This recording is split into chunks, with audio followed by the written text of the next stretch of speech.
Dean Huijsen will be a future Ballon d'Or winner. Okay, I'm just kidding there. I'm not being completely serious. But he is a fantastic player, and the reason why I say this is we came off Real Madrid against Juventus 1-0. Real Madrid kind of dominated the match. Okay, yes, they didn't dominate the first half of the match. Second half, they absolutely dominated. They won the match. But that is not what we're here to talk about. Matter of fact, the player that stood out to me was not Gonzalo Garcia. It's a player that has been impressing me since the Nations League. Who is this? Dean Huijsen. Yes, we said future Ballon d'Or winner. I don't know about that. That might be a bit crazy of what I said. But he has stood out. I don't think anyone can disagree with me. Since he came into Real Madrid, he has not had one bad game. Not had a single poor game. That should tell you a lot. This guy has come in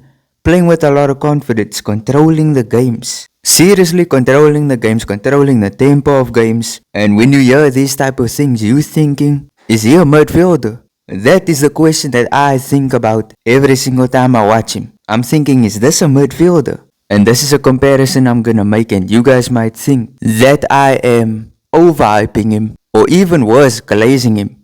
I'm not glazing him. I see comparisons even with Toni Kroos. Now listen, you're gonna have to listen. That might sound crazy, but you're gonna have to hear what I have to say. He reminds me of Toni Kroos because of what he does on the pitch. Toni Kroos, like, when Toni Kroos, look at this, okay, this is not a good example, so I'm gonna give you a different example. Because this was a charity match and kind of a past his prime Toni Kroos. So we're gonna go to Toni Kroos in his prime. He used to do the same stuff. He will go into defense. He will go into the centre back position and he will break lines. He will make insane passes. And the thing is, Dean Huijsen is that, but at centre back. He's an actual centre back who can defend. And he's also a great passer. It's truly insane. Yes, he's not on the level of Kroos when it comes to passing, but his passing is so good. He is what a modern day defender is supposed to be. And I won't be surprised because, listen, I know I said future Ballon d'Or as a joke, but I can see him being a Ballon d'Or contender in the near future. What I mean by that is, yes, he plays for a good national team. He plays for Spain. If he can put on these type of performances for Spain, for Real Madrid, and win big trophies, call me crazy, but he can absolutely win the Ballon d'Or. Similar to Cannavaro, similar to Danny Carvajal, who almost won the Ballon d'Or. I can see Dean Huijsen being one of the best players in the world. Absolutely. Just from these few matches I've watched, I can say this. Because, let me be honest with you, the first time I really watched him was in the Nations League 2025. And in the Nations League 2025, he was insane. Main starter. Look at this guy's passing. Look at these examples I'm giving you. Against big guns, big players, big game, brilliant passing. A general there in the defense. And he's playing like a DM. He's playing like a defensive midfielder, but in the centre back position. Like, I can't even explain it. He's gifted. It's rare that you find such a centre back. He's very much like a La Masia player. Now listen, what I mean by that is La Masia usually produce very good passes, very good dribblers, and very composed players. Dean Huijsen is all of the above. He's composed, great passer, great dribbler, and he's a defender. We signed a gem, full-blown gem, and I'm gonna say this, I said this in previous videos, he can become one of the best centre backs in the world in the next 5 years. Truly, what a signing. 50 million euros. To me, that's cheap.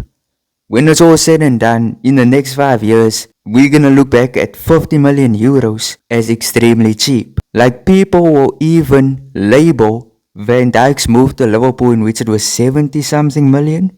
People will label that as cheap because of what he has done for the club ever since he signed for them. And let me show you this. This is also a great find, in which, look at young Sergio Ramos. Young Sergio Ramos, I think this was against Arsenal or something. Young Sergio Ramos putting in beautiful balls, controlling the game, and he reminds me a lot of Sergio Ramos, but I'll even go as far as to say he's going to be better than Sergio Ramos. Now listen, legacy wise, I don't know. when it comes to legacy, Sergio Ramos, it's an incredible legacy and I don't think many can match his legacy. But when it comes to playing on the pitch, I think Dean Huijsen can become better than Sergio Ramos was in his prime. And I'm very happy with the signing. He has come into Real Madrid and he's so composed under pressure. He came into Real Madrid and he's playing like he's been playing there for years. There's sometimes I'm watching the game and I feel like he's the player that we can trust on the ball the most. You know, there's even sometimes I look at him on the pitch and I'm thinking that he plays even better than some of the players on that pitch. Like, what were Roma and Juventus thinking? Why would they sell him? And they sold him for very cheap to Bournemouth.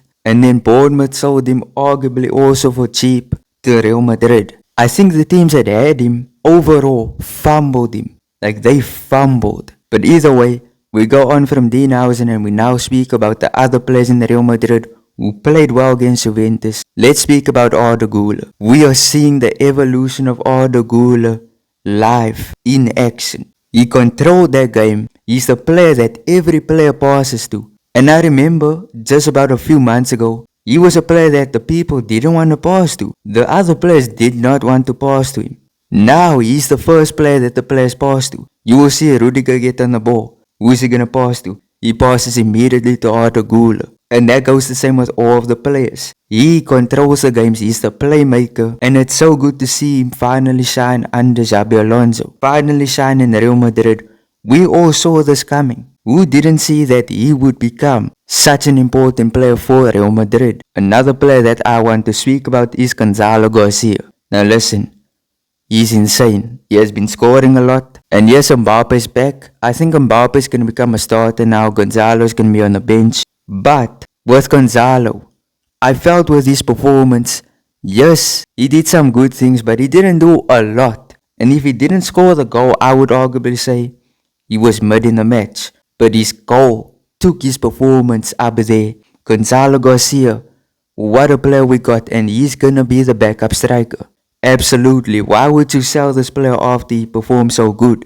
It wouldn't make sense. Trent Alexander-Arnold has actually been good. You know, we came off a match against Al, and I think he was average in that game. But overall, he has been improving.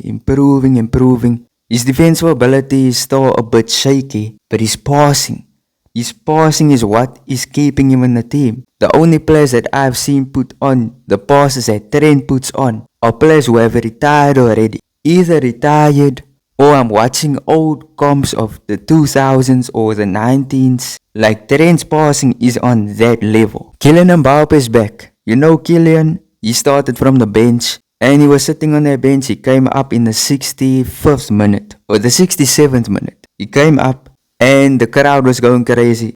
But did he perform? In my honest opinion, I saw one good play from him in which great passing was Vini Valverde. Arda took a shot, and that was about the best thing I saw about Mbappé in this match. Tell me your thoughts on Dean Huijsen, tell me your thoughts on how the team has been playing in your eyes. Tell me there in the comment section. If you enjoyed, smash like, subscribe, turn on notifications.